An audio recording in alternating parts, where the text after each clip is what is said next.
에베네셀의 은총에 감사하자라는 주제입니다. 에베네셀의 은총, 여기까지 도우신 하나님의 은혜에 감사하자. 중국 선교의 아버지라 불리는 허드슨 테일러 선교사님은 좋은 가문에서 태어났습니다. 그가 젊었을 때에 내가 어떻게 하면 하나님을 위해 일할 수 있을까, 그러한 마음으로 기도했었는데 하나님께서 나를 위해 중국으로 가라 하는 그러한 마음의 음성을 듣습니다. 그리고는 준비를 하고 떠나기 전에 그동안 교제했던 여자에게 그 사실을 알리니까 이 여자가요, 그냥 이별을 통보해 왔습니다. 나는 당신과 함께 중국에 갈 수가 없다. 마음이 아팠지만은 허든 텔러는 포기하지 않고 21살 때에 중국을 갑니다. 그 당시에 중국은 이 태평 천국의 난 같은 것 때문에 굉장히 어지러웠습니다. 상하이에 도착해서 선교를 하는데 굉장히 어려움이 많았죠. 불과 1년, 2년 지났을 적에 본국에서 편지가 왔는데 선교비를 제대로 줄 수가 없으니까 선교를 포기하고 보국으로 돌아오라, 그런 편지였습니다. 그때 허든 테일러는 고민에 빠집니다. 그냥 포기하고 본국으로 돌아갈 것인가, 아니면 남아서 계속 선교할 것인가. 그런 마음으로 그가 기도할 때에 머리에 떠오르는 두 단어, 성경에 나오는 두 단어가 있었습니다. 에베네셀, 여호와이레. 그 단어가 마음에 딱 떠올랐습니다. 에베네셀, 하나님이 여기까지 도우셨다 하는 그런 걸 알고, 여호와이레, 하나님이 준비하신다. 그런 마음을 받고는 확신을 갖죠. 하나님은 여기에서 나무 선교를 하시는구나. 그래서 그때부터 그는 선교 후원받지 않고 자급자족하면서 중국 사람과 똑같이 옷을 입고 똑같이 음식을 먹고 똑같이 잠을 자면서 선교를 합니다. 그리고 그런 선교하는 가운데에서 다이아라고 하는 여자분을 만나서 결혼을 하죠. 그 선교 활동은 굉장히 어려움이 많았습니다. 그가 35살 먹었을 적에 큰딸 고레이스가 폐렴에 걸려서 죽습니다. 그런 자기 딸을 그 땅에 묻어요. 그 3년이 지났을 적에, 그 38살 먹었을 적에 큰아들 5살 되는 사무엘, 그 아들이 역시 이 결핵성 장염으로 세상을 떠납니다. 그 아들을 또 역시 땅에 묻습니다. 그리고요, 그게 2월 달이었는데 9월 달에 이제 난 지 20일밖에 안 된 노을, 그 아들이 역시 세상을 떠납니다. 역시 그 아들도 땅에 묻습니다. 그리고 이 아들 죽은 후 20일 지났는데 자기 아내마저 산후 후유증으로 세상을 떠납니다. 역시 그 아내도 자기 손 땅에 묻습니다. 그때 아내의 나이가요 32살이었습니다. 32살. 그때 이 선교사님은 한 38살, 9살쯤 됐죠. 그러한 상황 가운데서 그는 굽히지 않고 선교를 계속합니다. 그리고 그가 세상을 떠난 1905년에 그가 73세 세상을 떠나는데 그때에 그 내륙 선교회가요 선교사만 650명이 되었고 중국의 기독교 신자가 12만 5천 명이 됐어요.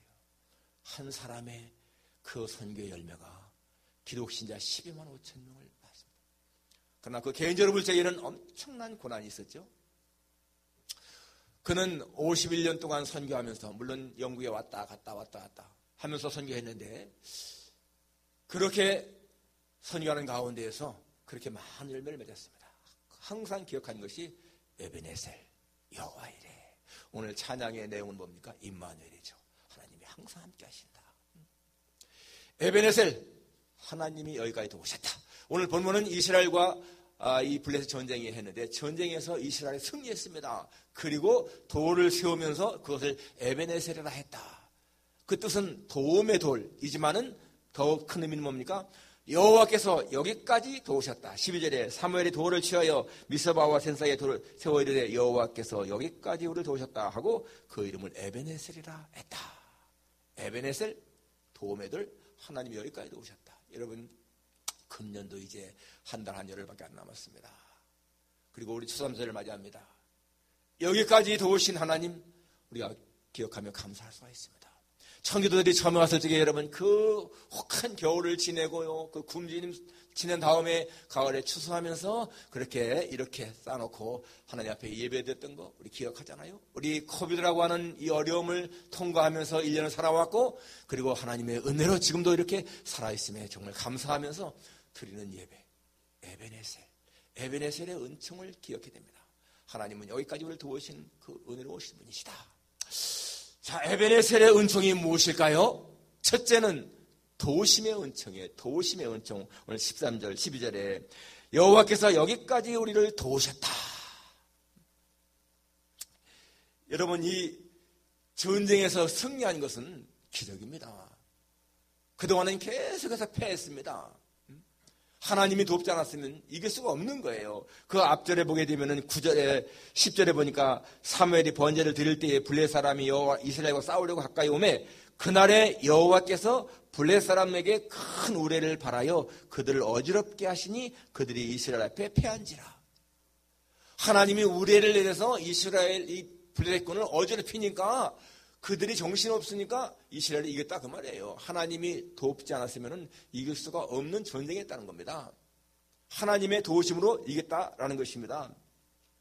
여러분, 그때까지 이스라엘 백성들은 하나님을 떠나 살았습니다. 그 당시 전까지는 누가 제사장이었습니까?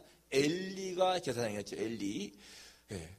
그때까지 하나님은 그들을 돕지 않았어요. 왜? 그들은 우상 숭배, 영적인 타락, 도덕적인 타락에 빠져서 하나님을 외면하고 살았습니다.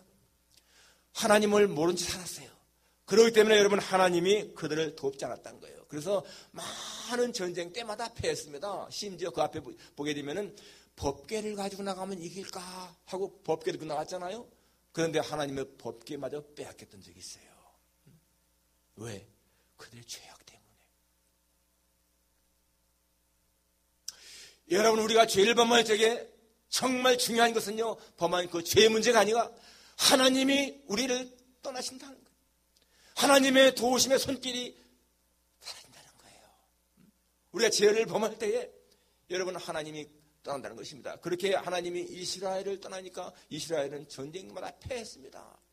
그런데 이제 그래서 20년 동안이나 압제당했는데 이제는 사무엘이 사사가 되고 제사장이 된 다음부터 이 새로운 부흥운동이라잖아요. 그 7장 5절에 보게 되면 사무엘이 이르되 온 이스라엘을 미스바로 모이라 내가 너희를 위하여 여호와께 기도하리라. 이 미스바의 부흥운동이 시작되는 겁니다. 그래서 이 사무엘이 백성을 다 모아놓고 이제 하나님 앞에 돌아오라. 우상을 다 버리라. 그리고 그들 거기서 회개운동을 하죠. 6절에 보게 되면 미스바에 모여 물을 길어 여호와 앞에 붓고 그날 종일 금식하고 거기에서 이르되 우리가 여호와께 범죄하였나이다 하고 회개운동이 벌어지는 거예요. 이게 하나님께 돌아가는 운동인 것입니다. 하나님께 돌아갑니다 하면서 회개합니다. 그래 울면서 회개할 때, 금식할 때에 그래서 여러분 하나님이 그들을 도우신 거예요.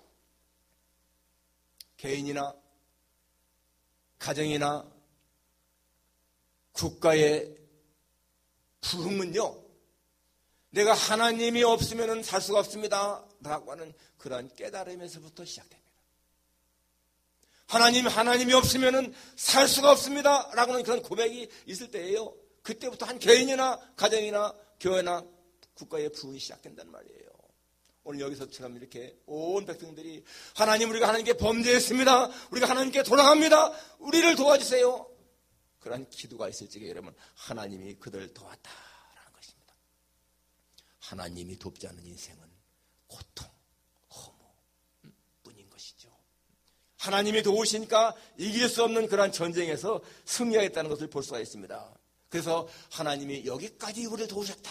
돌을 세워놓고 그게 뭐예요? 승전비잖아요. 승전비. 전쟁에 승리했다고 하는 비석을 세워놓은 거예요. 오늘 여러분, 우리가 하나님의 도우심을 받으며 사는가 안 사는가는요, 너무나 큰 차이가 있는 거예요. 하나님의 도우심의 손길이 있으면 우리의 삶은 훨씬 더 행복합니다. 하나님의 도우는 손길이 없으면요, 불행할 수밖에 없는 거예요. 여러분, 이 코로나 기간 동안에 얼마나 많은 사람들이 정말 괴로운 삶을 살잖아요. 많은 어려움을 당하고 심지어 죽은 사람들도 많고요. 물론 코로나 때문에 죽었다고 그랬어요. 그것이 믿음 없는 것은 아닙니다. 그렇지만 자원의 여러분, 이러한 가운데서도 하나님의 도우심을 힘입고 여기까지 살아있다는 거 우리가 감사해야 되죠. 에베네셀의 은총이 뭐냐? 도우심의 은총이다. 도우심의 은총. 하나님의 도움 손길이다라는 것입니다. 두 번째는 회복의 은총입니다. 이 에베네셀의 은총은 회복의 은총인 거예요. 14절에 보게 되면은 그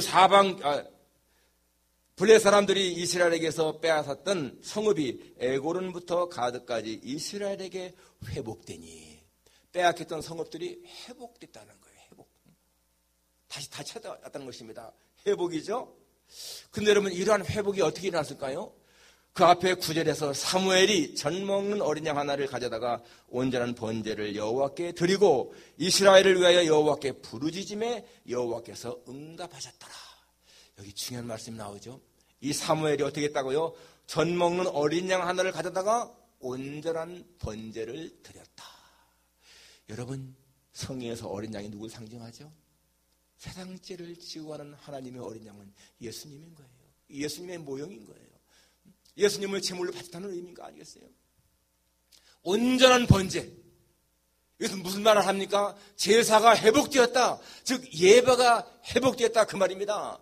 그 전에 엘리가 제사할 적에는 예배가 무너졌어요. 제사가 무너졌습니다. 엘리는 제사를 제대로 드리지 않았습니다. 하나님을 만으려 했잖아요. 그 아들들은요, 제물을 바칠 적에 그 제물들을 그냥 갈고리째 끌어다가 날것에다가 뺏어갔습니다. 예배를 무시한 거, 제사를 무시한 거, 하나님을 무시한 거예요. 그렇기 때문에 하나님은 그들의 제사를 받지 않았어요. 잘못된 제사, 우상숭배. 그런데 여기 지금 사무엘은 젖 먹는 어린 양 하나를 가져다가 온전한 번제를 여호와께 드렸더니 하나님이 응답하셨더라. 하나님이 받았다는 거예요. 제사가 회복되고 예배가 회복된 것을 하나님이 인정했다, 그것입니다. 예배가 무너지면은, 제사가 무너지면은 가정도 무너지는 거예요. 그런데 여러분, 제사가, 예배가 회복되면은 가정도 또 국가도 회복되는 것을 볼 수가 있습니다. 예배를 얼마만큼 잘 드리느냐 하는 것은요, 살고 죽는 문제인 거예요. 영국의 일간지 더 타임스시가 발표했는데, 주일마다 예배에 참석하는 사람과 참석하지 않는 사람은 그 수명에서 차이가 난다, 그렇습니다. 당연하죠. 그리고 예배에 참석하는 사람들은 참석하지 않는 사람보다 훨씬 더 행복한 삶을 산다라고 그렇게 발표했습니다. 여러분, 예배 자리가 어디입니까? 피조물이요, 창조주 하나님을 만나는 자리, 거기에서 하나님을 경배하는 자리, 하나님을 높이는 자리인 거예요. 거기에 당연히 하나님의 성령이 역사하지 않겠습니까? 하나님의 성령이 역사하는 자리가 예배 자리인 거예요. 여러분, 사람의 건강을 아주 지키는 중요한 것들 말하고 있죠. 엔돌핀이 나온다, 뭐 세로토닌이라든지 무슨 뭐 도파민이라든지 다이돌핀, 이런 얘기 들어봤잖아요. 이게 뭔가요? 엔돌핀, 세로토닌, 도파민, 다이돌핀, 이런 것들은 이 뇌에서 나오는 호르몬인데 사람에게 굉장히 유익한 호르몬이거든요. 면역력을 증진시키고 소염 효과가 있고 진통 효과가 있고 혈액순환을 잘하게 하고, 이게 전부 다 그런 호르몬들이잖아요. 그리고 평안을 주고 기쁨을 주고, 다이돌핀 같은 거는 뭐 엔돌핀에 4,000배 효과가 있다고 그러는데, 그것은 막강한, 정말 어떤 암세포도 막 단번에 죽이는 효과가 있다. 여러분, 우리가 예배를 드리면서 하나님의 은혜를 힘입고 성령의 감동을 받게 되면은 우리가 그러한 것 때문에 치유받는 시간인 거야. 우리의 육신과 영혼이 치유받는 시간이 예배의 시간인 거예요. 그래서 이번에 예배를 드리면서 정말 은혜 받게 되고 막 찬양을 기쁨으로 드리게 되고, 그렇게 되면 우리의 마음에 기쁨이 충만하게 되잖아요. 그럴 적에는요, 우리 몸속에 있는 어떤 병균도 다 제거되는 거야. 소염제 때문에 없어지고요, 면역력이 증강되고, 그렇기 때문에 건강해지는 거예요. 당연히 그러니까 여러분, 예배에 참석하는 사람들이 더 건강한 삶을 사는 건 당연한 거죠.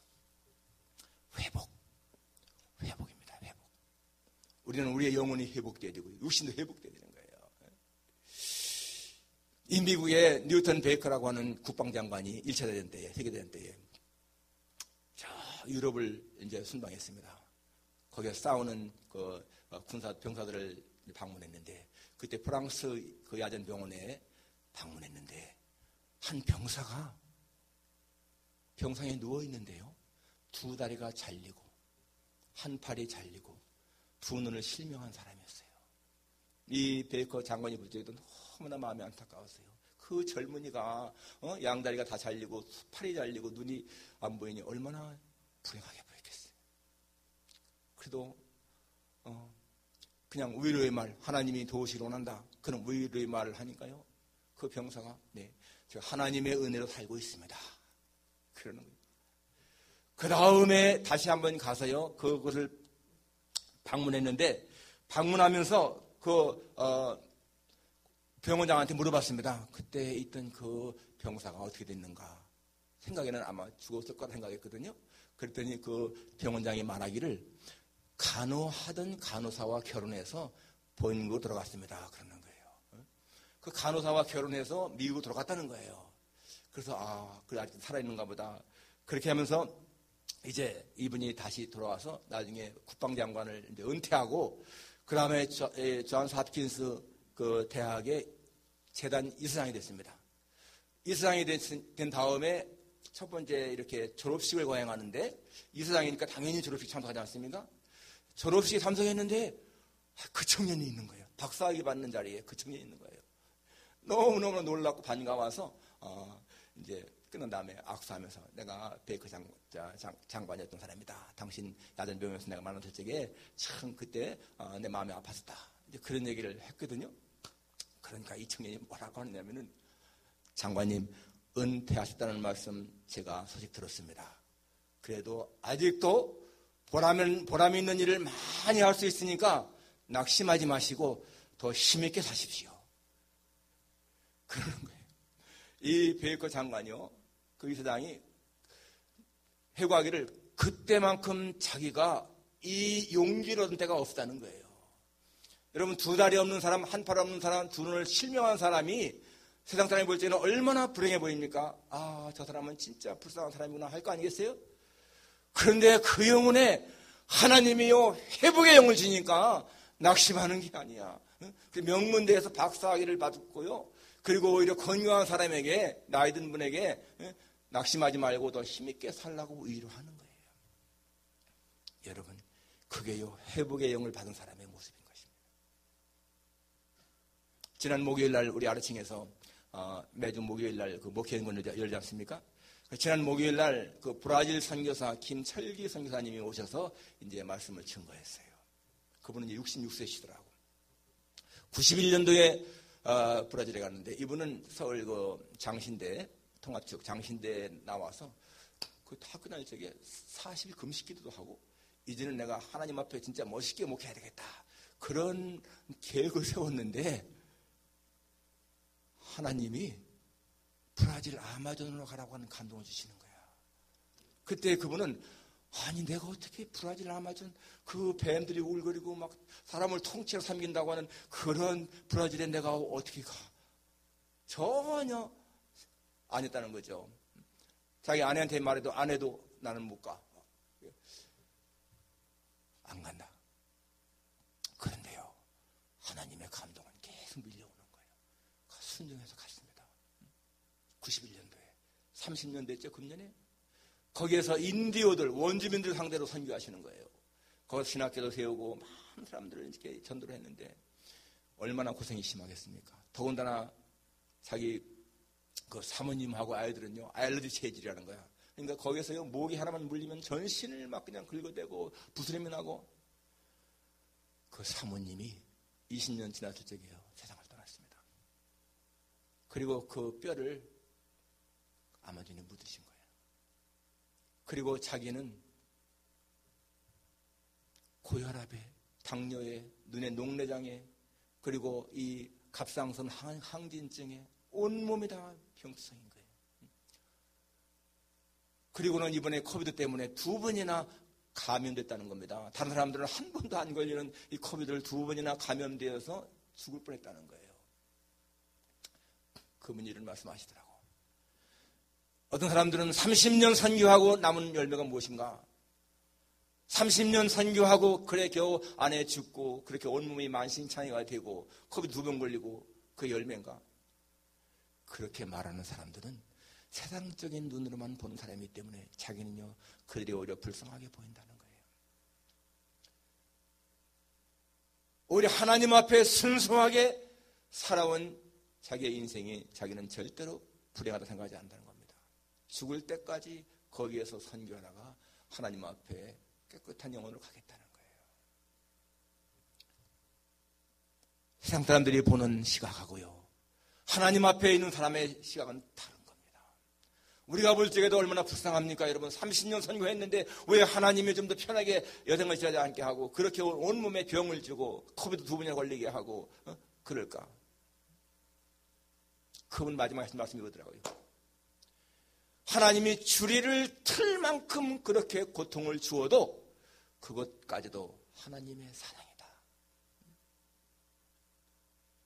견딜 수 없는 고통을 주어도 그것까지도 하나님의 사랑이라는 걸 깨달았다는 거예요. 그러니까 여러분 보세요. 사도 바울이나 베드로나 다 죽을 때까지 열심히 했지만 다 뭐예요? 결국은 다 승리당하잖아요. 죽잖아요. 한 사람의 가치를 볼 때에 그 사람이 어떤 사람인가 하는 것을 보려면요, 하나님 앞에서 그의 자세가 어떤 것인가를 보면 되는 거예요. 그의 영혼이 진짜 회복된 사람인가 아닌가? 정말 하나님을 붙들고 사는 사람인가 아닌가? 여러분, 예배가 회복되었는가? 중요한 겁니다. 여러분, 예배가 회복된 사람은 하나님을 존중하고 있는 사람인 겁니다. 예배를 경시하는 사람은요, 하나님을 존중하는 사람이 절대로 아닌 거예요. 회복의 은총, 중요한 것이죠. 어떤 집사님 한 분이 교회 나가기가 너무너무 싫어. 주일만 되면 어떻게 하면 교회 안 나갈까 핑계를 대고 빠지고 그랬는데, 한 번은 자기 아내에게, 여보, 오늘은 당신이 대표로 교회 가라. 나는 대표로 집을 지키겠다. 그래서 아내만 교회 보내고 자기는 대표로 집을 지킨다고 지키다가 낮잠을 잤거든요. 낮잠을 잤는데 잠깐 꿈을 꾸었어. 꿈을 꾸는데 자기가 죽어서 아내와 같이 천국 문 앞에 딱 이르렀습니다. 문지기가 이러는 거예요. 당신들 부부입니까? 예, 부부입니다. 그러면은 대표로 한 사람만 들어가고 한 사람은 집에 들어가. 딱 깨운 그 꿈이에요. 너무 놀랐습니다. 그래서 그 자리에서 하나님 앞에 회개하고는 그 다음부터요, 예배를 철저하게 참석하는데, 그전에는 예배 참석하는 게 그렇게 지루하고 재미가 없더니 그 사실을 알고부터는요, 예배 참석하는데 예배 시간이 너무 좋은 거예요. 예배가 회복된 거예요. 예배 시간이 너무 소중하게 느껴지고, 하나님께 찬송하는 시간이 너무나 귀하고, 말씀 듣는 시간이 너무나 행복하고, 자고는 예배 시간 전체가 행복한 거예요. 회복의 은총. 예수님 말씀했죠. 첫사랑을 회복하라. 첫사랑을 회복하라. 우리가 주님 만날 때 뜨거운 그 사랑을 회복하는 것 정말 중요합니다. 여기 가드까지 이스라엘에게 회복되었다. 모든 걸 다 회복시키니까 여러분, 이스라엘에게 이제는 모든 게 다 돌아왔다는 얘기. 회복의 은총입니다. 마지막 세 번째, 무슨 이 에베네셀의 은총이 무엇인가 하면 평화의 은총입니다. 평화의 은총. 오늘 14절. 도로 찾았고 또 이스라엘과 아모리 사람 사이에 평화가 있었더라. 여러분, 그동안은 평화가 없었습니다. 항상 전쟁이 했었잖아요. 근데 여기 이스라엘과 아모리 사이에 평화가 있었고, 그 다음에 13절에도 보면은 이스라엘을 블레 사람들이 굴복하니 다시는 이스라엘 지역 안에 들어오지 못하였으며 하나님이 막아주셨다. 그동안에는 항상 전쟁이 많았는데 이제는 전쟁이 사라진 거예요. 평화가 임했다는 거예요. 여러분, 왜 이제는 평화가 없었을까요? 지도자인 엘리가 하나님과 평화가 없었기 때문에 그렇습니다. 그런데 이 사무엘이 제사장이 되고 사사가 되니까 이 사무엘은 하나님을 기쁘시게 하는 자잖아요. 하나님과 평화가 있었지 않습니까? 그러니까 이스라엘에도 평화가 임했다는 것입니다. 잠언 16장 9절에 7절에 보게 되니까 사람의 행위가 여호와를 기쁘시게 하면 그 원수라도 그 사람과 화목하게 되느니라. 우리가 하나님을 기쁘시게 하면은 우리 원수도요, 우리와 화목하다는 겁니다. 무슨 말입니까? 하나님을 기쁘시게 하는 사람은 원수가 없다는 얘기예요. 미워하는 사람이 없다는 것입니다. 여러분 가운데 지금 누군가를 막 증오하고 미워한다? 이게 하나님과 화목하지 않다는 증거라는 얘기예요. 하나님과 화목하게 되면은요, 미운 사람이 없어지는 거예요. 원수가 없어진다는 얘기예요. 그래서 마음에 평화가 있다는 것입니다. 빌립보 4장 1절에 보니까 무슨 말이 전면하죠? 아무것도 염려하지 말고 오직 모든 일에 기도와 간구로 너희 구할 것을 감사함으로 하나님께 아뢰라. 그리하면 모든 지각에 뛰어난 하나님의 평강이 그리스도 예수 안에서 너희 마음과 생각을 지키시리라. The grace of God which transcends all understanding will guard your heart and your mind in Christ Jesus. Grace of God, 하나님의 평강이, Peace of God, 하나님의 평강이 너희를 지킨다. Peace of God. 예수님 말씀했습니다. 평안을 끼치노니 나의 평안을 너에게 주노라. 내가 주는 것은 세상이 주는 것과 같지 아니하니라. Peace I live with you. My peace I give you. I do not give to you as the world gives. 세상에 주는 것 같지 않다. 그런 평안은 안 준다. 다르다 그 말입니다. 사무엘 쇼메이커라는 사람이 이런 말했죠. 사람들은 진정한 크리스찬의 표지를 믿음, 소망, 사랑으로 흔히 말한다. 성경에 나오잖아요. 믿음, 소망, 사랑. 이거 항상일 것이다. 그렇지만은 더 중요한 것이 뭔가? 평안과 기쁨과 감사다. 그분 말씀은 진짜 일리가 있습니다. 그분 말씀은 사랑이 있고 믿음이 있어도 마음에 평안과 기쁨과 감사가 없으면은요, 진짜가 아니라는 거예요.